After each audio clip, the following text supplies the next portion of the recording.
आणि यानंतर वळूयात पुढच्या बातमीकडे।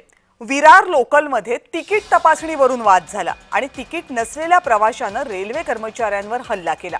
तिकीट तपासनीसानं प्रवाशाला बोरिवली स्थानकामध्ये उतरवलं आणि मग संतप्त झालेल्या या प्रवाशाकडून कार्यालयातील साहित्याची तोडफोड करण्यात आली।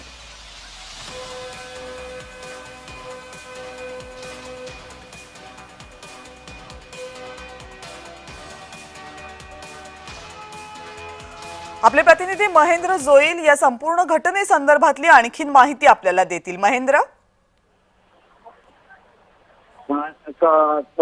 मुंबई विरार लोकलमध्ये जे तिकीट तपासणीवरून एक वाद निर्माण झालाय आणि विरार 5 लोकलमध्ये तिकीट नसलेल्या प्रवाशाने चक्क तिकीट अधिकाऱ्यांशी जे आहे ते वाद घातलाय। त्यामध्ये त्या रेल्वे कर्मचाऱ्यांवरती त्यांनी हल्ला देखील केला आणि सरकारी जी संपत्ती आहे त्याची तोडफोड केली आहे। दरम्यान घटना अशी होती की दादर ते बोरिवली या प्रवासादरम्यान पहिल्या वर्गाच्या म्हणजे फर्स्ट क्लासच्या डब्यामध्ये 3 प्रवासी चढले होते। त्यानंतर मग एक प्रवासी तिकीट जे ते घेऊन अंधेरी ते बोरिवली दरम्यान ह्या तिकीटहीन होते आणि तपासणी कार्यकर्ते जे असतात टीसी आहेत ते या दरम्यान शमशेर इब्राहिम यांच्या ही बाब लक्षात आली आणि तिन्ही प्रवाशांना इथे बोरिवली स्थानकावर उतरवले।